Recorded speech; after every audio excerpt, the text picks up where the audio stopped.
Alright guys, the Wheel Wonder here again today, and today guys, I'm doing my own analysis of why Wolves are top of the table and doing so well. These are my opinion on that, so let's get straight into it. In my opinion guys, there are a couple of important reasons why we're where we are, but the most important reason for me guys is mentality.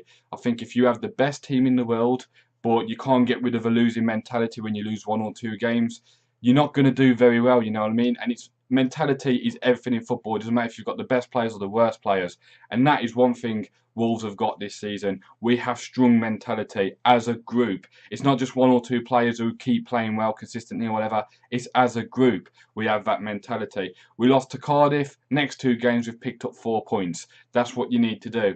And that's what we've done consistently as well throughout this season. And consistency is another thing as well that has been important to this. But the mentality has been built in by Nuno. You know, it wasn't there last year. It hasn't been there when we got relegated to League One. The mentality just wasn't there. But it's there this season, and it just shows that with the signing the right players and just getting it into the team, you know, don't get too high over a win, don't get too low over a loss, and you just stay on the middle ground. It really does work, and Nuno, it's one of the best things he's done here. Also, as I just said, some of the signings and current players improving has also been another key thing for us as well. They've been brilliant, to be honest. COADY has been absolutely wonderful in the middle of that back three, not just defensively by putting blocks in, putting tackles in, being a great leader, talking to the players, trying to motivate them as well, keeping them organised. He's also good at spraying the ball around because he used to play in midfield, and that's one good thing about it.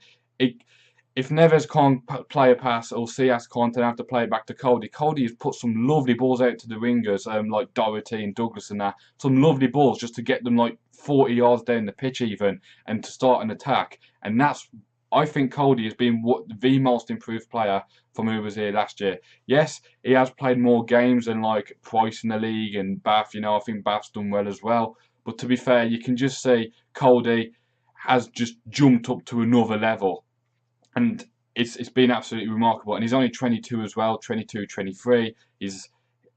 I agree with him being captain. You can just see the leadership in him. He's always willing to just shout, make sure the team's organised, and he deserves a lot of credit as well. But also speaking of credit, Bonatini, wonderful, wonderful player.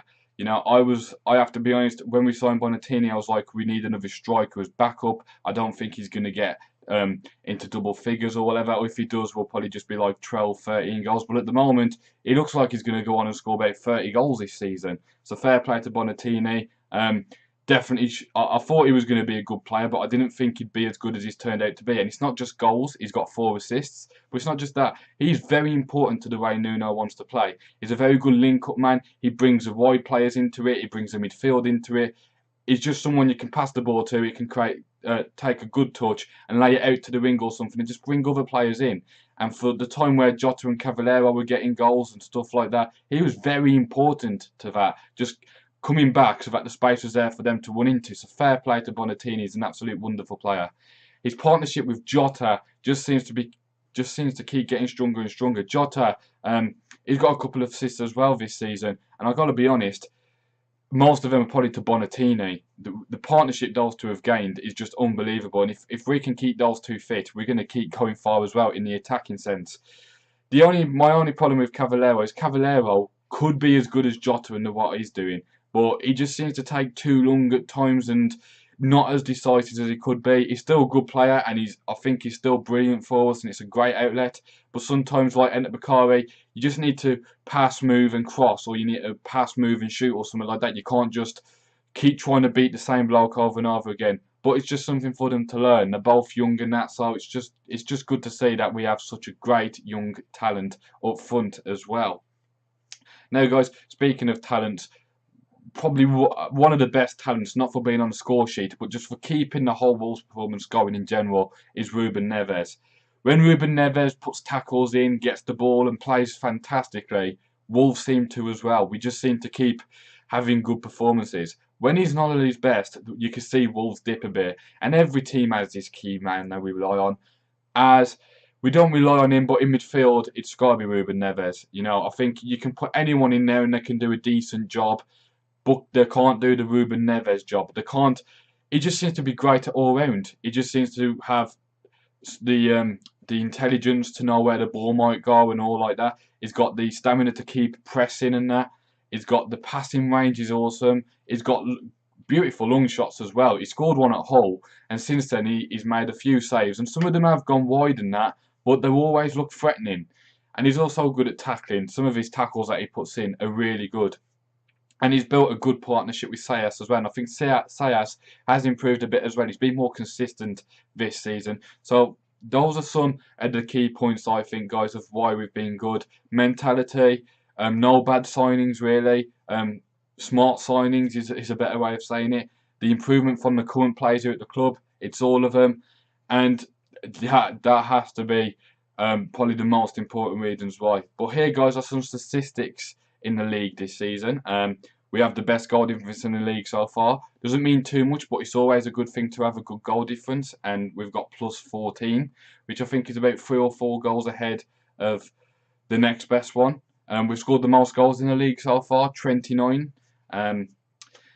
Unfortunately, to be honest, guys, I thought that we wouldn't be first. I thought there'd be a team that has scored more, but in a way, I also see why. But to be honest, Hull have scored 28, just one behind us, but they're 20th. So that just sums up the competition in this league and why just being 16 games in at the top of the table is great, but it just shows that we've got a long way to go. Because I know Sheffield United, they're absolutely on fire as well. And there were some other teams like Derby, Villa, Cardiff, if they get their act together, they're going to really push us as well. So it's just up to us to keep dealing the way we are and just to keep going the way we are. But if we do that, we'll definitely be up there. Some of the statistics as well, guys. Last year, it took us 33 games to get to 35 points.